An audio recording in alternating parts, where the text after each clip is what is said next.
Hello. कैसे हैं आप लोग? देखिए, जितने लोग भी वीडियो एग्ज़ाम की तैयारी कर रहे हैं वो अच्छे से करें। और हम जो रीजनिंग पढ़ा रहे हैं उसको कंटिन्यू आप लोग वॉच कीजिए। कल से स्टार्ट किया गया है ब्रह्मास्त्र सीरीज रीजनिंग का, जिसमें पहला लेक्चर अपलोड हो चुका है। ये आज दूसरा लेक्चर है, तो इसको आप लोग ज़रूर फॉलो कीजिए क्योंकि इसमें काफ़ी अच्छे अच्छे क्वेश्चन हैं। और कैसे क्वेश्चन को सॉल्व करना है, टफ क्वेश्चन को भी हम आसानी से कैसे सॉल्व कर सकते हैं, वो चीज़ हम आप लोगों को सिखाते हैं इसमें।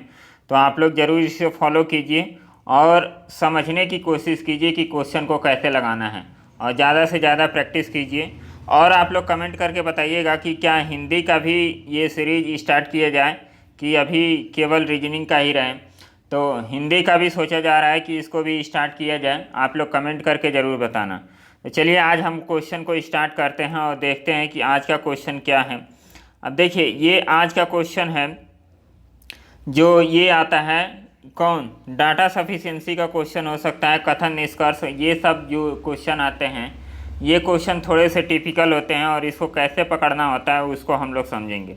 अब देखिए यहाँ पे क्या दिखा है कि सिडनी सिक्सर्स ये एक टीम का नाम है, फिर मेलबर्न रेनेगेट्स के बीच बीबीएल कोई मैच हुआ, उसमें पहली पारी में सिक्सर्स ने 20 ओवर में 204 रन बनाए, लेकिन दूसरी पारी में ऑल आउट होने से पहले टीम मेलबर्न रेनेगेट ने 60 रन बनाए।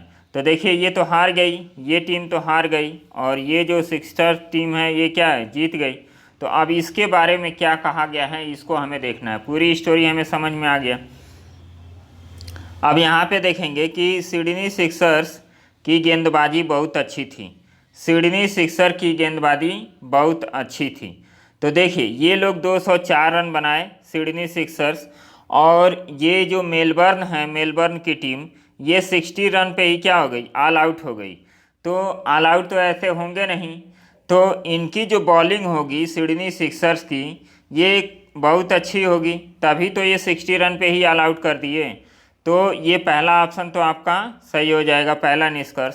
फिर इसमें क्या हो जाएगा, मेलबर्न रेनेगेट्स की बल्लेबाजी बेहद ख़राब थी। ये भी कहा जा सकता है कि इनकी बल्लेबाजी क्या है, ख़राब थी, और इनकी गेंदबाजी क्या थी, अच्छी थी, तभी ये 60 रन बना पाए और ये 204 रन बना पाए। तो यहाँ पे दोनों निष्कर्ष सही हो जाएगा। क्यों? क्योंकि जो हमें डाटा दिया गया है उस डाटा को हम लोग निष्कर्ष के रूप में सोचेंगे तो हमें पता चल जाएगा कि ये दोनों स्टेटमेंट क्या हो जाएंगे, दोनों कंक्लूजन आपके सही हो जाएंगे। नेक्स्ट क्वेश्चन को देखिए। नेक्स्ट क्वेश्चन कोडिंग डिकोडिंग का क्वेश्चन दिया है। ये काफ़ी आसान क्वेश्चन है और इसको हम लोग कैसे सॉल्व करेंगे। देखिए यहाँ पे लिखा है ब्यूटीफुल, ब्यूटीफुल को इसमें कोड किया गया है, फिर बोला गया है फेनोमेना। तो फेनोमेनन का इसको कोड करके हमें बताना है। तो यहाँ पे आप इसको पहले देखिए कि ये किया क्या गया है इस क्वेश्चन में, कि ब्यूटीफुल को इस तरह लिखा गया है। तो आप यहाँ पे देखेंगे तो बी पहले दिया है और यहाँ पे क्या दिया है, यम दिया है। फिर यहाँ पे आपका इस तरह क्वेश्चन देखिए, यहाँ बी है, ई है, ए है, और इसको क्या कर दिया गया है, इसको पलट दिया गया है। पहले बी है तो इधर बी को एक इंक्रीज करके यहाँ पे सी लिखा गया है, यहाँ पे सी लिखा गया है। फिर ई है तो ई को एक बढ़ा के क्या लिखा गया है, यहाँ पे एफ लिखा गया है। तो अब आपको समझ में आ गया। फिर यहाँ पे यल है तो यल क्या हो जाएगा, यम हो जाएगा। मतलब एक एक इंक्रीज किया गया है इसमें और अपोजिट साइड में लिखा गया है। सेम कॉन्सेप्ट आपका इसमें भी यही लगेगा फेनोमेनन में, कि हमको क्या करना पड़ेगा। पी के बाद क्या आता है, पी के बाद आता है आपका क्यू। तो पी के बाद क्यू आता है, तो क्यू देखिए लास्ट में आपका दिया गया है, 4 ऑप्शन है इसमें, तो लास्ट में सब ऑप्शन में क्यू दिया गया है। तो हो गया। अब देखिए क्यू दिया गया है यहाँ पे लास्ट ऑप्शन में। तो देखिए इसको टाइम बाउंड में कैसे सॉल्व किया जा सकता है, इसको अभी बताएंगे कि इसको और जल्दी कैसे सॉल्व किया जा सकता है। देखिए पी का हो गया क्यू, एच का हो गया आई, फिर ई का हो गया एफ, फिर एन का हो गया यम। अब देखिए कोई ऑप्शन कट रहा है कि नहीं कट रहा है। फिर यन, यन के बाद क्या आता है, ओ आता है ना, यन के बाद ओ आता है। तो यहाँ पे हो जाएगा ओ, तो ये ऑप्शन आपका कट गया। फिर ओ के बाद आता है पी, तो पी हो जाएगा। फिर यम के बाद आता है यन, फिर ई के बाद आता है यफ, यन के बाद आता है ओ के बाद आता है पी के बाद आता है और ओ के बाद पी और यन के बाद फिर से आ जाएगा ओ। तो देखिए कौन सा ऑप्शन आपका बैठ रहा है। तो ये भी ऑप्शन कट जाएगा क्योंकि चौथे स्थान पे यक्स है, तो चौथे स्थान पे क्या है, यफ है। यफ के बाद यन है, तो कौन सा स्थान, ये भी कट गया। ऑप्शन नंबर सेकंड आपका राइट आंसर हो गया। अब इस क्वेश्चन को देखिए और शॉर्ट तरीके में या और जल्दी इसको हम लोग कैसे कर सकते हैं उसको समझिए। यहाँ पे आप देखिए F I Q, O F I Q, O F I Q, O F I Q, और यहाँ पे एक अंतर है, पहले क्या दिया है यल, तो हम डायरेक्ट किसको पकड़ेंगे, चौथे वाले को।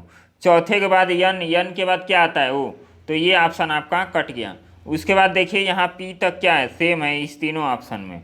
उसके बाद आप देखेंगे कि ये जो ऑप्शन है यहाँ पे यस है, यहाँ पे यन है, यहाँ पे यन है, तो हम लोग क्या कर सकते हैं, ये चार को छोड़ेंगे, 1 2 3 4 5, 5 को छोड़ देंगे, छठवां को देखेंगे कि क्या नंबर है, 1 2 3 4 5 6, यम दिया है तो यन होना चाहिए, तो ये भी ऑप्शन क्या कट गया। उसके बाद आपका आ जाएगा यफ होगा कि यक्स होगा, इसको हम लोग देख लेंगे। तो ई के बाद क्या आता है, यफ आता है, तो ऑप्शन नंबर क्या हो जाएगा, सेकंड आपका राइट आंसर हो जाएगा। तो इस तरह क्वेश्चन को, कोडिंग डिकोडिंग के क्वेश्चन को आप लोग अच्छे से कर सकते हैं। अब देखिए फिर से एक पजल आ गया और ये काफ़ी शानदार पजल है, और इस पजल को आप लोग ज़रूर ट्राई कीजिएगा वीडियो पॉज करके, या इसका पीडीएफ हम टेलीग्राम और व्हाट्सएप ग्रुप पे सेंड कर देंगे, तो वहाँ से इस पजल को ज़रूर सॉल्व कीजिएगा, तब ये समझ में आएगा कि किस लेवल का पजल है।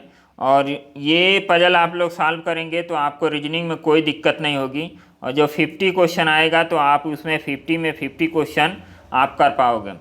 टारगेट भी यही होना चाहिए कि आपका रीजनिंग में एक भी नंबर ना कटे।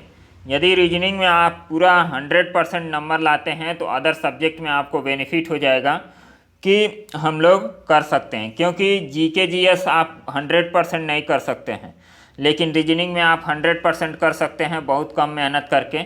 बस जितना करा रहे हैं उतना आपको करते जाना है, और भी जो आपको कहीं से मिलता है क्वेश्चन प्रैक्टिस करने के लिए उसको प्रैक्टिस कीजिए। और कोई दिक्कत होता है तो हमारे व्हाट्सएप नंबर पे आप लोग सेंड कर दीजिएगा क्वेश्चन, हम आपको बता देंगे। चलिए नेक्स्ट क्वेश्चन देखिए, ये पजल है, पजल को हम लोग पढ़ते हैं। यहाँ पे पजल में सबसे पहले इसको देख लीजिए कि क्या दिया है। पजल में समझना ज़रूरी होता है कि पहले 2-3 लाइन जो दिखा रहता है उसमें हमें क्या दिया गया है और उसको हम लोग कैसे अप्रोच करना है। यहाँ पे दिया है कुछ व्यक्ति एक रेखीय पंक्ति में उत्तर की ओर उत्तर के सम्मुख बैठे हैं, मतलब कुछ व्यक्ति हैं। अब यहाँ पे कितने व्यक्ति हैं ये नहीं दिया गया है, पूछा है कि बोला है कि उत्तर की ओर सब देख रहे हैं, तो उत्तर की ओर आप ऐसे बना देंगे, सबका डायरेक्शन एक ही डायरेक्शन है तो इसमें कोई झंझट नहीं होगा। कई बार पूछ देता है कि एक नॉर्थ देख रहा है, एक साउथ देख रहा है, तो इस वाले में थोड़ा सा टफ हो जाता है ये क्वेश्चन। और इसमें अनसर्टेन नंबर दिया गया है, तो ये भी आपको ध्यान देना है कि कितने नंबर हैं ये हमें नहीं पता है, तो इसको ध्यान से करना है। अब इसके बाद नेहा और रीतू के बीच 5 व्यक्ति बैठे हैं, तो आप देखिए कंडीशन को हम लोग नोट करेंगे, तो कंडीशन को नोट करके और इस क्वेश्चन को हम लोग सॉल्व करने की कोशिश करते हैं। अब यहाँ पे देखिए नेहा और रीतू, ये हो गया नेहा और रीतू के बीच 5 व्यक्ति बैठे हैं, तो यहाँ पे हो जाएगा नेहा और एक हो जाएगा रीतू, ये इनके बीच में 5 लोग बैठे हैं। फिर रिया रीतू के दाएं से चौथे और मेघा के बाएं से तीसरे स्थान पर बैठी है। ये स्टेटमेंट आपको समझना है, रिया जो है रीतू के दाएं से चौथे और मेघा के बाएं से तीसरे स्थान पर बैठी है। तो देखिए इसको हम लोग कैसे करेंगे, यहाँ पे आप यहाँ पे बना सकते हैं कि रीतू के दाएं कौन है, रिया है, तो यहाँ पे लिखिए रीतू हो गया। रीतू के दाएं से चौथे स्थान, तो 1 2 3, 3 का गैप होगा और यहाँ पे क्या हो जाएगी, यहाँ पे हो जाएगी रिया। उसके बाद मेघा के बाएं से तीसरे स्थान पर बैठी है, 1 2 और यहाँ पे कौन सा बैठेगा, मेघा बैठेगा, तो यहाँ पे मेघा आप बना लीजिए। हो गया।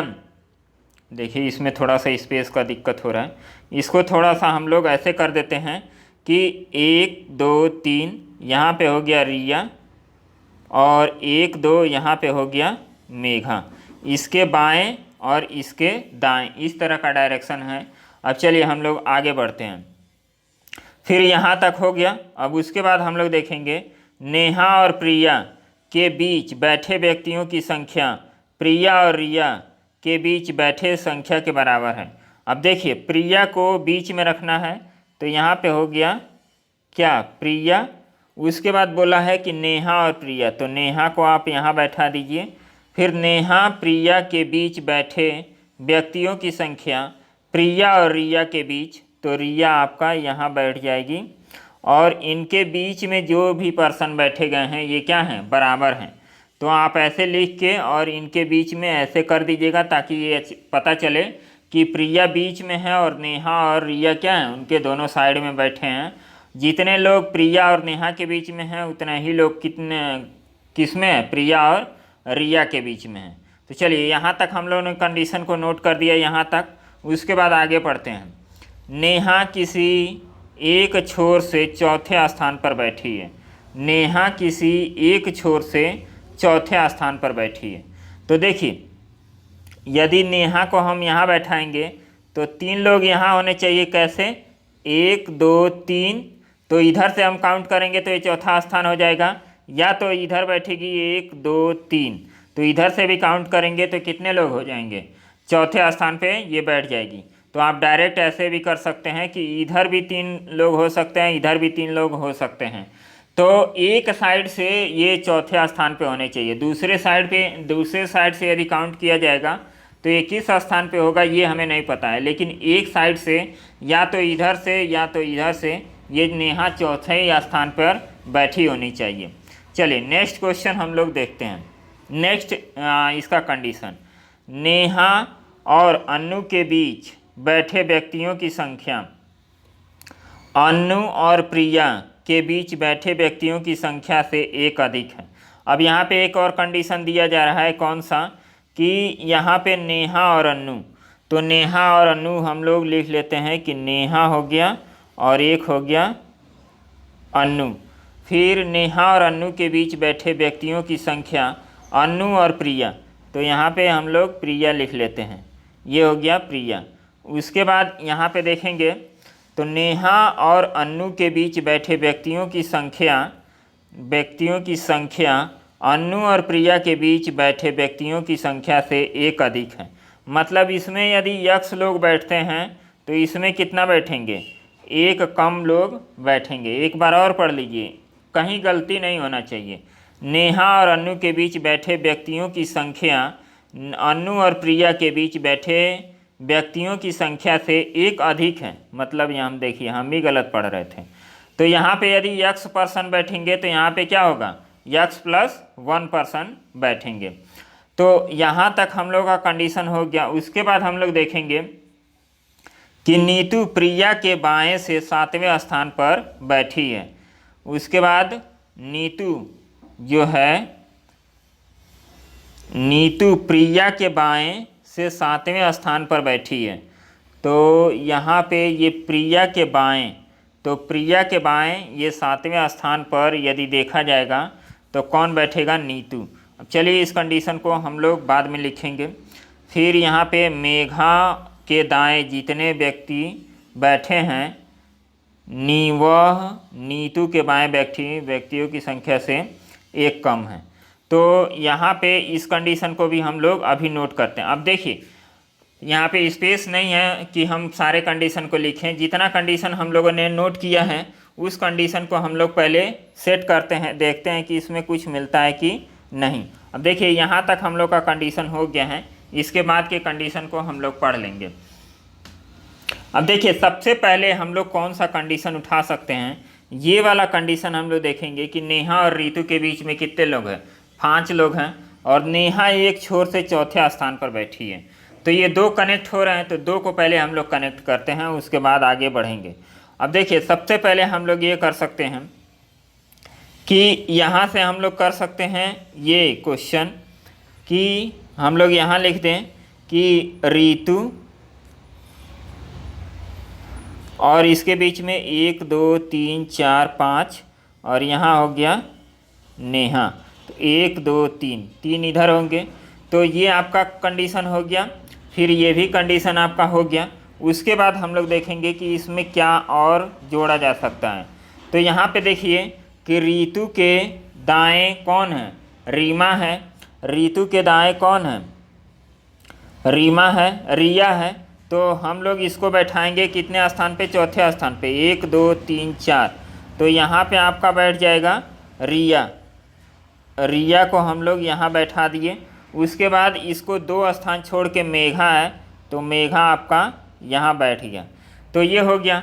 उसके बाद आप देखिए कि अब हम लोग क्या यहाँ पे कर सकते हैं कि नेहा, प्रिया और रिया के बीच में ये क्या होने चाहिए, सेम है। प्रिया बीच में होनी चाहिए और रिया और नेहा क्या होनी चाहिए, अलग अलग, मतलब उनके साइड में होने चाहिए। तो रिया आपका पहले से यहाँ दे दिया, नेहा यहाँ दे दिया। तो अब हम लोग क्या करेंगे, यहाँ पे हम लोग प्रिया को बैठाना मजबूरी हो जाएगी। आई बात समझ में। तो यहाँ पे एक चीज़ आपको देखने को ये मिलेगा कि ये कंडीशन हम लोग का गलत हो गया। इस तरह हम लोग पजल सॉल्व नहीं करेंगे, क्योंकि ये कंडीशन जब आप लोग कनेक्ट करेंगे तो प्रिया और नेहा के बीच में कौन है, अनु बैठी हुई है, लेकिन यहाँ तो प्रिया और नेहा के बीच में कोई स्थान ही नहीं खाली है। तो इसका मतलब ये अरेंजमेंट गलत हो गया। तो जो हम लोग ऋतु को पहले यहाँ रखे हैं, तो अब ऋतु को हम लोग इस साइड रख के और नेहा को इस साइड रखेंगे, तो हम लोग का क्या हो जाएगा, पजल सही हो जाएगा।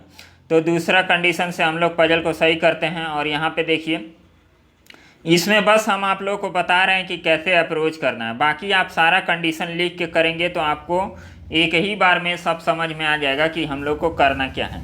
तो सबसे पहले अब हम लोग नेहा को यहाँ रखते हैं। नेहा हो गई 1 2 3 4 5, यहाँ पे हो गई ऋतु, हो गया। तो इसके साइड में कौन बैठेगा, ये 3 स्थान होना चाहिए। तो ये आपका स्टेटमेंट हो गया, ये आपका स्टेटमेंट मतलब कंडीशन हो गया। अब ऋतु के चौथे स्थान पर रिया है, तो 1 1 2 और 3 यहाँ पे हो जाएगी रिया। उसके बाद 1 2 यहाँ पे हो जाएगा मेघा का स्थान। तो ये भी कंडीशन आपका हो गया। उसके बाद देखिए क्या बचा है। अब हम लोग कहाँ से किसको कनेक्ट कर सकते हैं। अब यहाँ पे देखिए नेहा और रिया के बीच में कौन बैठा है, प्रिया बैठी है। तो नेहा और रिया के बीच में प्रिया बैठी है, तो हम लोग प्रिया को बैठा देते हैं। नेहा का स्थान फिक्स हो गया, रिया का स्थान फिक्स हो गया। तो प्रिया को आप बैठा दीजिए बीच में, क्योंकि बोला है कि नेहा और प्रिया के बीच में जितने लोग होंगे उतने ही लोग क्या होंगे, प्रिया और रिया के बीच में होंगे। तो हम लोग इसको करते हैं सेट। देखिए 1 2 3 4 5 6 7 8 9, 9 लोग हैं रिया और नेहा के बीच में। तो मतलब 4 4 का साइड बन जाएगा, 4 4 पेयर। तो 1 2 3 4, यहाँ पे जो बैठेगी वो कौन बैठेगी, प्रिया बैठेगी। तो प्रिया को हम लोग बैठा देते हैं इसके बगल में, ऋतु के बगल में। तो यहाँ पे हम लोग प्रिया को लिख देते हैं, यहाँ हो गया प्रिया, ये हो गई प्रिया। तो ये भी कंडीशन हो गया। अब हम लोग देखेंगे कि नेहा, अनु और प्रिया ये तीनों लोग हैं। तो इन तीनों लोगों के बीच में कंडीशन दिया गया है कि अनु और प्रिया के बीच में जितने लोग हैं उससे एक अधिक लोग हैं किसमें, अनु और नेहा के बीच में। तो हम लोग देखिए इसको कैसे सेट करेंगे। यहाँ पे करना क्या है, इनके बीच में कितना स्थान है, नेहा और प्रिया के बीच में 4 स्थान है। तो हम लोग अनु को कहाँ सेट कर सकते हैं, अनु को हम लोग सेट यहीं कर सकते हैं। अनु को इस वाले प्लेस पे हम लोग सेट कर सकते हैं। तो देखिए यहाँ पे 1 लोग हैं, तो यहाँ पे कितने हैं, 2 लोग हैं। यही कहा गया है कि यहाँ पे जितने लोग होंगे उतने लोग एक ज़्यादा यहाँ पे लोग होंगे। तो ऐसा कंडीशन हम लोगों ने बना दिया और ये हम लोग का क्या हो गया, अभी तक जितना भी कंडीशन हम लोगों ने लिखा था इसको हम लोगों ने सॉल्व कर दिया। अब आगे का कंडीशन हम लोग देखते हैं कि आगे का कंडीशन क्या दिया गया है। यहाँ दिया गया है नीतू प्रिया के बाएं 7वें स्थान पर बैठी है। तो प्रिया तो पहले से पता हो गया है, प्रिया यहाँ है, इसके 7वें स्थान पे कौन है, आपका नीतू है, तो नीतू को हम लोग क्या करते हैं, बैठाते हैं। तो नीतू को बैठाएंगे तो यहाँ पे पता चल जाएगा सातवां कौन है।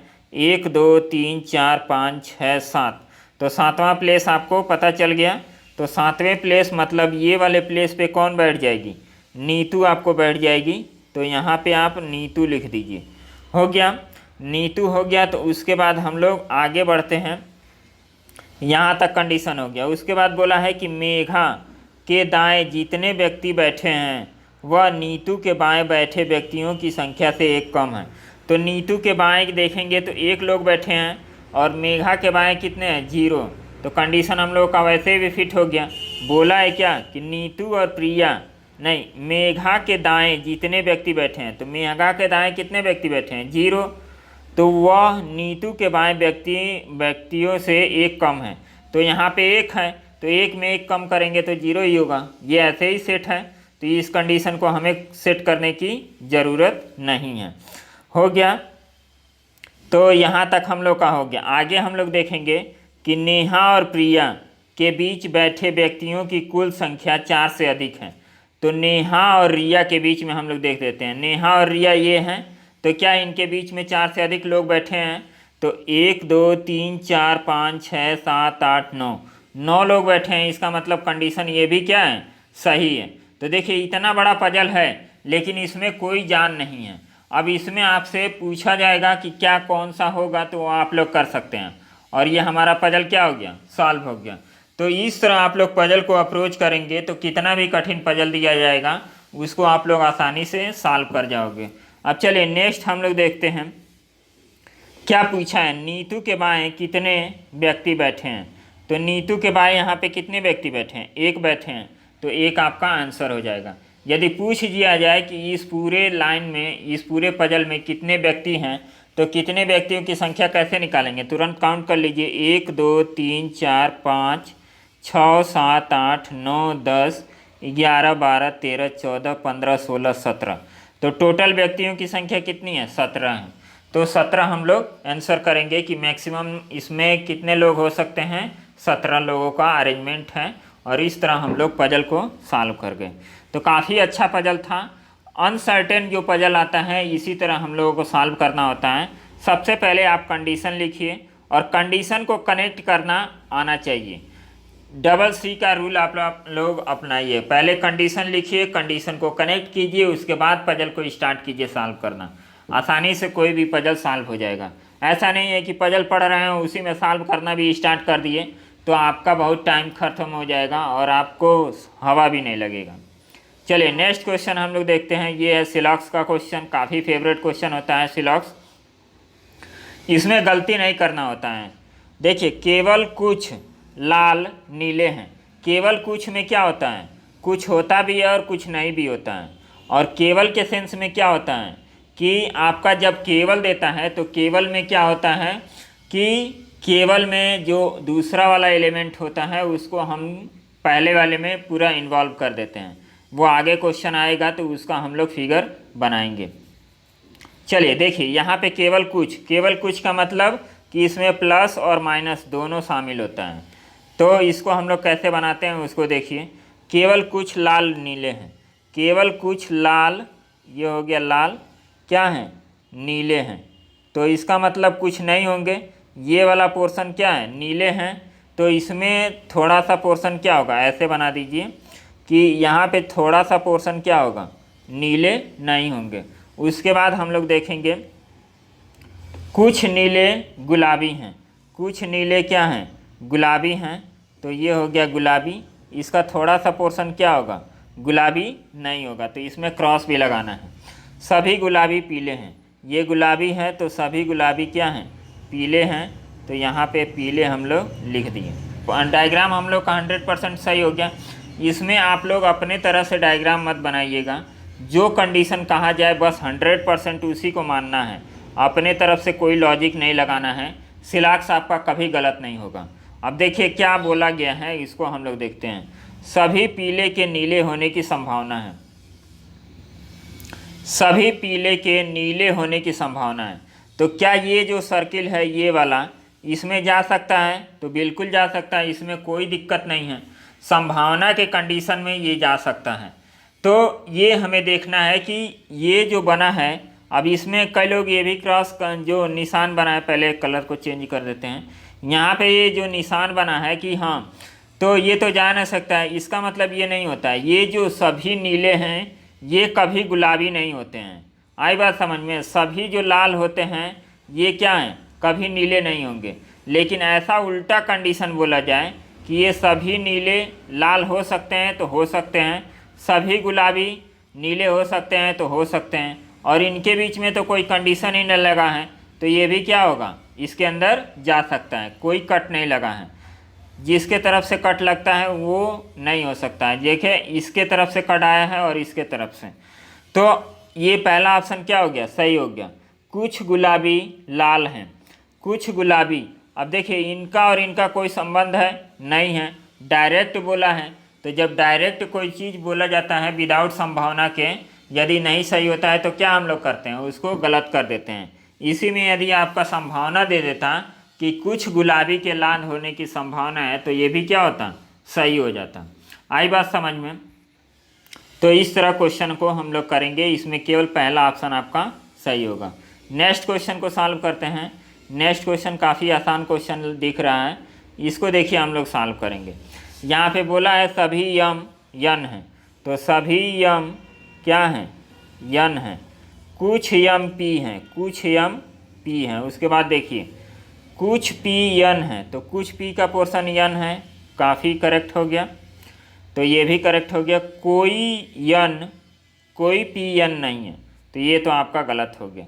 जब एक आपका सही हो गया, मतलब कोई यन, कोई पी यन नहीं है, तो ये वाला पोर्शन तो यन है ना, तो ये क्या हो गया, गलत हो जाएगा आपका। इसमें भी ऑप्शन नंबर 1 आपका सही हो जाएगा।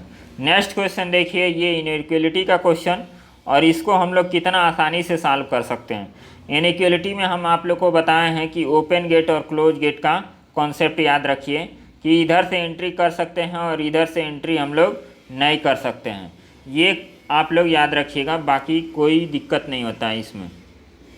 अब देखिए आर और एस को इक्वल दिखाना है, तो आर और एस कहाँ है, आर आपका यहाँ है, एस आपका यहाँ है। तो आर से क्यू जा सकते हैं, क्यू से पी जा सकते हैं, और पी से आप जा सकते हैं यस। लेकिन इक्वल टू केवल दिया है, तो इक्वल टू के सेंस में ये होना चाहिए कि आपका हर जगह केवल और केवल इक्वल टू होना चाहिए। यदि इक्वल टू के साथ आपका कोई और साइन आ जाता है तो उसको हम लोग करेक्ट नहीं मानेंगे, चाहे ऐसा ऐसे कोई भी साइन। इक्वल टू दिया है तो इसका मतलब केवल इक्वल टू होना चाहिए, तो ये आपका ऑप्शन गलत हो गया। फिर यस से आपको जाना है आर की तरफ, तो यस को देखिए, यस आपका यहाँ है, तो यस से ना आप इधर जा सकते हैं ना इधर जा सकते हैं, क्योंकि दोनों तरफ क्या है, क्लोज गेट है, तो आप दोनों तरफ नहीं जा सकते हैं। इसका मतलब ये भी ऑप्शन क्या हो गया, गलत हो गया। तो इसमें आपका कोई ऑप्शन सही नहीं होगा। अब देखिए इसी क्वेश्चन को थोड़ा सा ट्विस्ट किया जाए, और ट्विस्ट करके हम बना दें कि यहाँ पे एक और ऑप्शन दे दिया जाए। ये ऑप्शन आपका गलत हो गया कि आर से हमें जाना है यस की तरफ, इस तरह हम ऑप्शन आपको दे दें। तो अब इसको देखिए, आर नहीं, ये तो वही बन गया ना, आर से जाना है यस की तरफ, तो आर से क्यू गए, क्यू से पी गए, पी के यस गए। जा तो सकते हैं, लेकिन इक्वल टू हर जगह साथ में है तो नहीं जा सकते हैं, ये भी ऑप्शन क्या हो जाएगा, गलत हो जाएगा। लेकिन इसमें ध्यान ये देना है कि ये जो पहला है और तीसरा है, इन दोनों को हम लोग मर्ज करते हैं। जब एलिमेंट सेम होता है तो उसको मर्ज करके हम लोग क्वेश्चन को सॉल्व करते हैं। अब देखिए इसमें भी एलिमेंट सेम था, लेकिन यहाँ एंट्री किस तरफ से थी, यस के तरफ से थी, और यस के तरफ से कहीं एंट्री आपको मिलेगी नहीं, तो आप इसको नहीं मानेंगे। आप इसको करेंगे तो इन दोनों को आप मर्ज कर दीजिए, तो मर्ज करेंगे तो क्या हो जाएगा, R is greater than equal to S, और इसको अब मिला लीजिए कि ये सही जा रहा है कि नहीं। तो आर से क्यू, क्यू से पी, पी से यस, इसका मतलब ये सही हो गया। तो इसमें क्या हो जाएगा, या तो पहला या तो तीसरा ऑप्शन सही है। ये इसमें आइदर आर का कॉन्सेप्ट आपका लगेगा। आया समझ में? काफ़ी इम्पोर्टेंट क्वेश्चन है, इसको आप लोग समझिएगा। तो इस तरह क्वेश्चन आप लोग करेंगे तो कोई क्वेश्चन में डाउट नहीं होगा। नेक्स्ट क्वेश्चन हम लोग करते हैं। नेक्स्ट क्वेश्चन भी देखिए आपका दिया गया है सिलॉक्स का ये इनइक्वलिटी का क्वेश्चन, इसको सॉल्व करते हैं। आर से जाना है यू की तरफ, आर कहाँ है, यहाँ है, यू यहाँ है, तो आर से हम वाई चले गए, वाई से जी, जी से एफ, एफ से यू चले तो गए, लेकिन हर जगह देखिए इक्वल टू आपका साथ में है, तो इसका मतलब अकेले तो ये सही नहीं होगा, तो ये क्या हो गया, गलत हो गया। यू से आर, यू से आर का हम देखेंगे तो ये भी क्या हो गया, ये भी आपका गलत हो जाएगा। अभी हम जो समझाए हैं वही ऑप्शन कि R is greater than equal to U. जब दोनों ऑप्शन गलत हो जाते हैं और दोनों एलिमेंट सेम है तो दोनों को मर्ज कर दीजिए। तो यहाँ पे देखेंगे, अब आर से यू चेक करेंगे, आर से वाई, वाई से जी, जी से एफ, एफ से यू, मतलब यहाँ पे भी क्या लगेगा, आइदर आर का कॉन्सेप्ट आपका लगेगा, या तो पहला या तो दूसरा आपका सही है। तो इस तरह आइदर आर के कॉन्सेप्ट को हम लोग देखते हैं इनइक्वलिटी में। काफ़ी अच्छा क्वेश्चन था, ये सिंपल इनइक्वलिटी नहीं था, तो इसको आप लोग ज़रूर समझिएगा और लगाने की कोशिश कीजिएगा। बाकी ये काफ़ी आसान होता है। अब देखिए ये डायरेक्शन का क्वेश्चन है, डायरेक्शन के क्वेश्चन को हम लोग सॉल्व करते हैं। यहाँ पे दिया क्या गया है कि आपको क्या दिया गया है ये देखना है। पृथ्वी अपने घर से दक्षिण दिशा में चलना शुरू करता है और बिंदु ए पर पहुँचने के लिए 7 किलोमीटर चलता है। तो देखिए ये यहाँ से जर्नी स्टार्ट किया 7 किलोमीटर, यहाँ से 7 किलोमीटर ये इसका हाउस है, फिर ए पर पहुँच गया, उसके बाद फिर वह दाएं मुड़ता है। दाएं मुड़ने का मतलब क्या, क्लॉकवाइज, तो दाएं मुड़ता है और बी स्थान पर पहुंचने के लिए 5 किलोमीटर चलता है। तो बी स्थान पर पहुंचेगा तो ये 5 किलोमीटर चलेगा। फिर बिंदु बी से वह अपने बाएं मुड़ता है, बाएं मुड़ना, बाएं मुड़ने का मतलब क्या, एंटी क्लॉकवाइज, तो एंटी क्लॉकवाइज 90 डिग्री मुड़ेगा तो वह सी बिंदु पर पहुंचता है और 8 किलोमीटर चलता है। तो यहाँ से वो मुड़ता है, 8 किलोमीटर चलता है और सी पे वो पहुँच जाता है, ये पॉइंट सी पर पहुँचता है। तो देखिए इनके बीच में 90 डिग्री है कि नहीं है, 90 डिग्री है, 90 डिग्री बाएं मुड़ा है। फिर आगे हम लोग करेंगे तो 90 डिग्री हो गया, 8 किलोमीटर चलता है। अब यहाँ से फिर बिंदु सी से वह फिर से अपनी बाईं ओर 90 डिग्री मुड़ता है और डी पर पहुंचने के लिए 10 किलोमीटर चलता है। तो यहाँ से फिर से 90 डिग्री और ये डी तक पहुंचता है, तो कितना चलता है आपका 10 किलोमीटर ये चल दिया। फिर देखिए अब आगे हम लोग देखेंगे कि 10 किलोमीटर फिर बाएं मुड़ता है और बिंदु ई पर पहुंचने के लिए उत्तर दिशा में 17 मीटर चलता है। तो यहाँ से 17 मीटर इसको चला दिए और ये कहाँ पहुँच गया, ई बिंदु पर पहुँच गया। अंत में वह 90 डिग्री बाएं मुड़ता है और एफ पर पहुँचने के लिए 5 किलोमीटर चलता है। तो यहाँ से हम मुड़ेंगे और एफ पे पहुँचने के लिए 5 किलोमीटर चला देंगे उसको। फिर पूछा क्या है, अब ये हम लोग का क्या बन गया, डायरेक्शन बन गया। अब इसको हम लोग कैसे सॉल्व करेंगे, ये देखिए पूछा क्या है, इसको हम लोग देख लेंगे, उसके बाद क्वेश्चन को सॉल्व कर देंगे। क्वेश्चन में क्या दिया गया है इसको हमें देखना है। चलिए नेक्स्ट क्वेश्चन, नेक्स्ट कर रहा है, पूछा है कि पृथ्वी के घर, तो पृथ्वी का घर क्या है, यहाँ है, उसके बाद घर और अंतिम बिंदु के बीच में कितनी दूरी है। अंतिम बिंदु आपका कहाँ है, यहाँ है, और घर यहाँ है, तो ये डिस्टेंस आपसे पूछा गया है।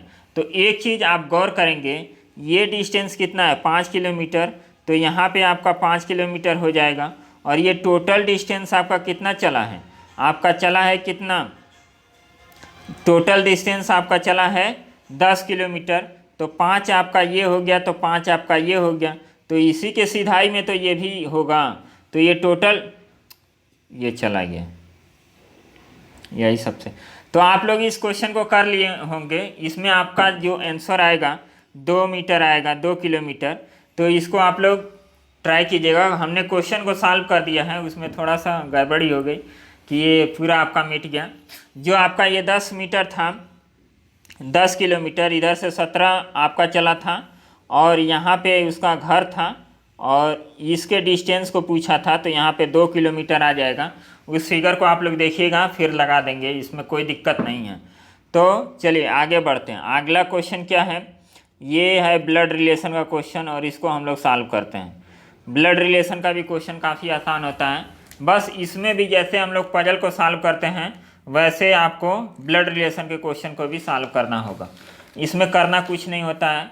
तो देखिए इसमें हम लोग क्या करेंगे, जैसे जैसे क्वेश्चन बोला जा रहा है, यहाँ पे बोला जा रहा है ए से लेके आई तक 9 सदस्य हैं, ए से लेके आई तक 9 सदस्य हैं, ई की बहू है, आई ई की बहू है, आई जो है ई की बहू है, तो हम लोग बना लेंगे यहाँ पे आई क्या है, ई की बहू है, तो ई यहाँ पे हो जाएगा, इसका कोई लड़का होगा, इससे इसकी शादी होगी, जो यच की पुत्री है, जो यच की पुत्री है, तो जो किसके लिए आया है, ई के लिए आया है, तो ई किसकी पुत्री हो जाएगी, यच की, तो यच को हम लोग यहाँ पे कर देंगे ई की पुत्री है, हो गया।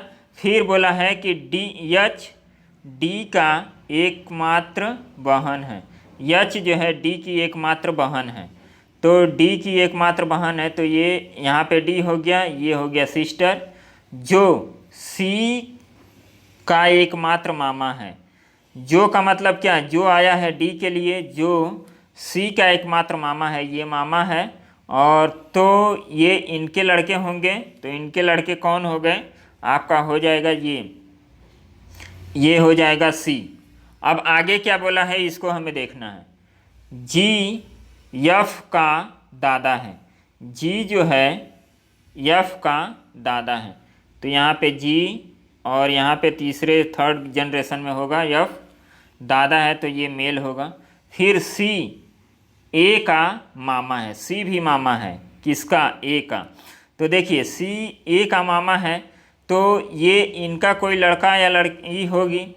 उसके बाद जो यफ का पिता है, मतलब यफ का पिता है, तो ये यफ का पिता है, ये फादर हो गए। एक व्यक्ति के या तो माता पिता दोनों हैं या तो उनमें से कोई नहीं है। अब देखिए कितने पर्सन को हमने लोगों ने सेट कर दिया, 1 2 3 4 5 6, तो 6 लोगों को हमने सेट कर दिया। अब यहाँ पे देखिए ये इनके लड़के हैं, तो मतलब इनकी भी शादी हुई होगी, क्योंकि यहाँ पे बोला क्या गया है, या तो दोनों पेरेंट्स होंगे या तो एक भी नहीं होंगे, तो यहाँ पे एक आदमी होगा, और इनकी भी शादी हम लोग करा देते हैं, तो यहाँ पे क्या हो जाएगा, एक लोग इनके हस्बैंड हो जाएंगे।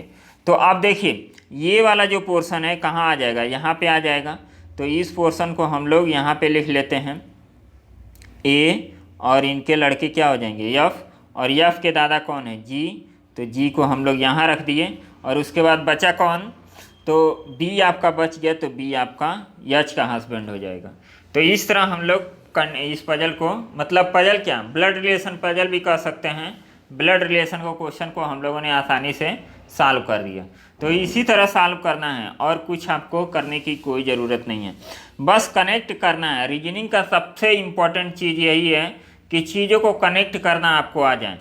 जब चीज़ों को कनेक्ट करना आपको आ जाएगा तो बाकी कोई रीजनिंग आपका टफ नहीं होगा, सारा रीजनिंग आपका आसान होगा। चलिए नेक्स्ट क्वेश्चन करते हैं। अब इस क्वेश्चन का आप लोग आंसर हमें कमेंट करके बताइएगा कि ये क्वेश्चन का आंसर आपका क्या होगा। इसमें दिया है न्यूज़पेपर, न्यूज़पेपर शब्द में ऐसे कितने अक्षरों की जोड़ी हैं जिनके बीच उतने ही अक्षर हैं जितने अक्षर अंग्रेजी वर्णमाला में उनके बीच आते हैं। तो इसको आप लोगों ने कर दिया होगा कि ए और मान लीजिए कि यहाँ पे लिख दिया डी, तो ए और डी के बीच में कितने अक्षर आते हैं, ए बी सी, मतलब 2 आते हैं। तो इसी तरह हमें देखना है कि कैसा इसमें अरेंजमेंट बन रहा है और कैसा इसका आंसर होगा। तो आप लोग इसको करके ज़रूर बताइएगा। नेक्स्ट क्वेश्चन ये क्वेश्चन है, ये कौन सा बोला जाता है, चाइनीज़ कोडिंग। चाइनीज़ कोडिंग को हम लोग हैबिट का कोड निकालना है। तो सबसे पहले हमें सांप का कोड निकालने की कोई ज़रूरत नहीं है, सबसे पहले खोजिए कि हैबिट है कहाँ। तो हैबिट आपका एक जगह यहाँ पे है, एक जगह यहाँ पे है।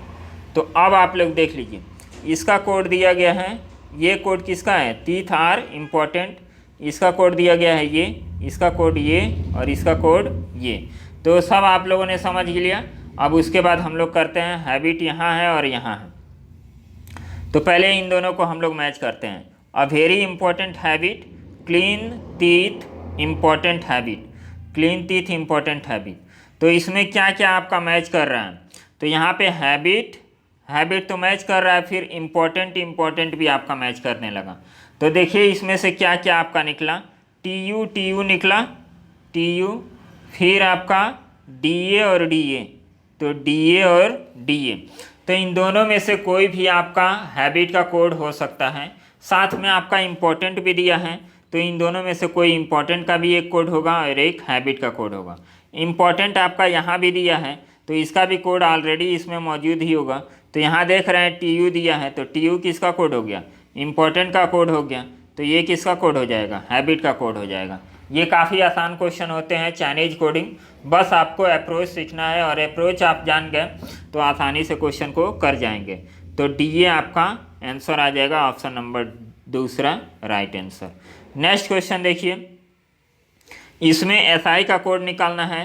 तो एस आई का कोड हम लोग कैसे निकाल सकते हैं? एस आई देखना है कहाँ है, इसमें नहीं है, यहाँ पे है, यहाँ नहीं है, यहाँ नहीं, मतलब एस आई का यूज एक ही बार किया गया है यहाँ पे। तो अब clean your teeth regularly, S I और जगह तो है नहीं, तो यहाँ पे देखिए क्लीन योर टीथ रेगुलरली ये दिया है।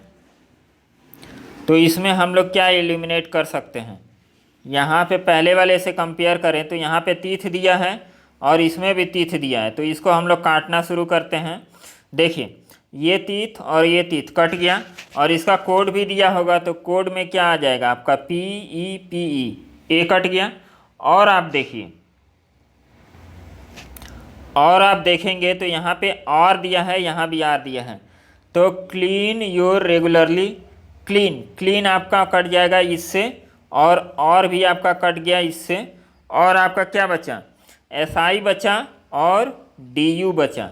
योर और रेगुलरली आपका दोनों में से कोई हो सकता है SI का कोड। तो अब देखिए ये क्या मिल रहे हैं? DU कहीं मिल रहा है, DU इसमें नहीं है, DU इसमें नहीं है, DU इसमें नहीं है, मतलब इसमें ऑब्लिक करके आंसर आएगा कि SI का कोड जो होगा ये क्या हो सकता है? या तो योर हो सकता है या रेगुलरली हो सकता है। तो इस तरह ये इसका कोड हो जाएगा। चलिए अब देखिए इसमें एक और ये क्वेश्चन का आंसर होगा। तो इसमें आपका जो क्वेश्चन होगा इसमें क्या हो जाएगा? योर और रेगुलरली, और कहीं आपका कुछ मिलेगा नहीं एसआई के कोड में। तो इस तरह हम क्वेश्चन को करेंगे। चलिए नेक्स्ट क्वेश्चन हम लोग करते हैं। नेक्स्ट क्वेश्चन में क्या दिया गया है? काफ़ी आसान क्वेश्चन, इसको देखिए। यदि किसी सांकेतिक भाषा में 8, 9, 8, 7 का अर्थ है लव इज लाइफ, 8, 7, 6 का अर्थ है वाइफ इज लाइफ, तो लव का कोड क्या होगा? तो लव आपका यहाँ पे दिया है, इज लाइफ और इज लाइफ का कोड आपको मिल जाएगा। 8 और 7 इसमें है, तो 8 और 7 कट गया, 9 आपका आंसर आ जाएगा। काफ़ी आसान क्वेश्चन था, ऐसे क्वेश्चन तो बच्चों वाले पूछे जाते हैं। अब इसमें आपको जल प्रतिबिंब दिखाना है, तो जल प्रतिबिंब इसका क्या होगा? तो जल प्रतिबिंब का मतलब क्या होता है? इस तरह होता है, यहाँ पे कोई सामान रखा गया है तो इसका इमेज यहाँ पे बनता है, तो इसका डायरेक्ट इमेज यहाँ पे बनेगा, इसको हमें देखना है।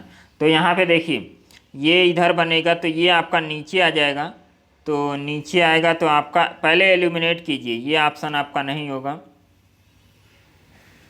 ये भी ऑप्शन आपका नहीं होगा, फिर ये ऑप्शन सी ऑप्शन आपका राइट आंसर हो जाएगा। सी ऑप्शन क्या हो जाएगा? राइट आंसर हो जाएगा। नेक्स्ट क्वेश्चन हम लोग करेंगे। तो नेक्स्ट क्वेश्चन में क्या दिया गया है इसको हम लोग देखते हैं। देखिए 1 घंटे का लेक्चर हो गया। अब ये क्वेश्चन है, इसमें क्या दिया गया है? 4 लड़के PQRS हैं। फुटबॉल गेम में एक बचाव की स्थिति लेने में उन्हें दी जाती है प्राथमिकता PRQS। किस स्थिति में? बचाव की स्थिति में। हमले की स्थिति में क्या है? उनकी पोजीशन रहती है SRQP, और मध्य क्षेत्र में उनकी स्थिति होती है PSQR। यदि P उपलब्ध नहीं है तो मध्य क्षेत्र की स्थिति में कौन खेलेगा?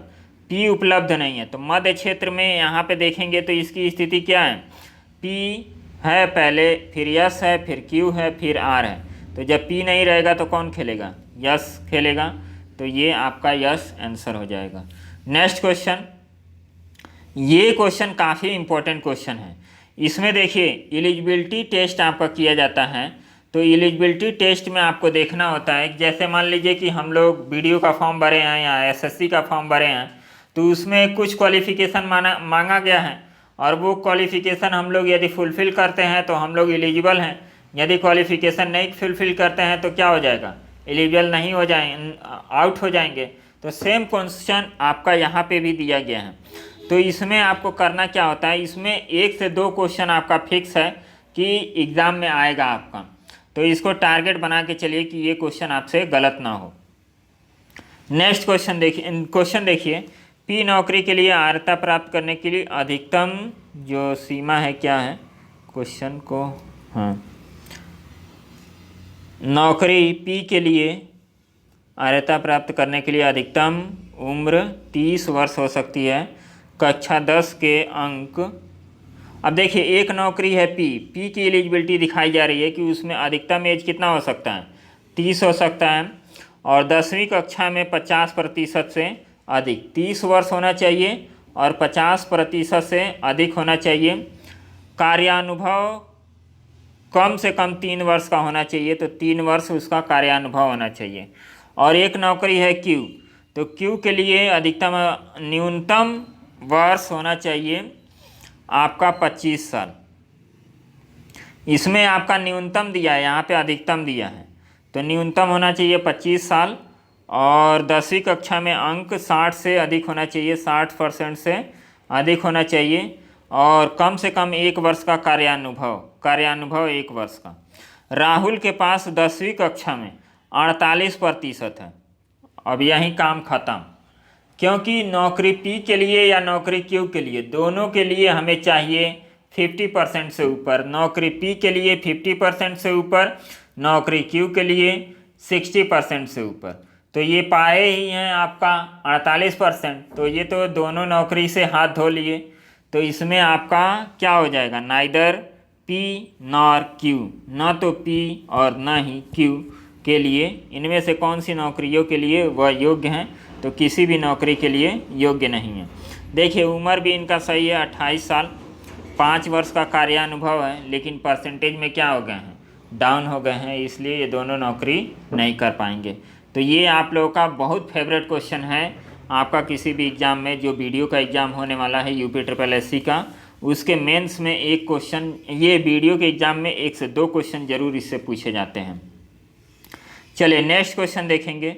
अब नेक्स्ट क्वेश्चन भी यही है, तो नेक्स्ट क्वेश्चन भी आप देखेंगे तो नेक्स्ट क्वेश्चन में भी यही दिया गया है कि हॉकी और फुटबॉल में मतलब एलिजिबिलिटी दिखाई गई है कि न्यूनतम उम्र होना चाहिए 13, मतलब हॉकी में 13 और फुटबॉल में 15, और न्यूनतम वजन होना चाहिए 50 और इसमें होना चाहिए 56, और अधिकतम लंबाई 160 और 165। वासुदा 13 साल की है, ये सही है।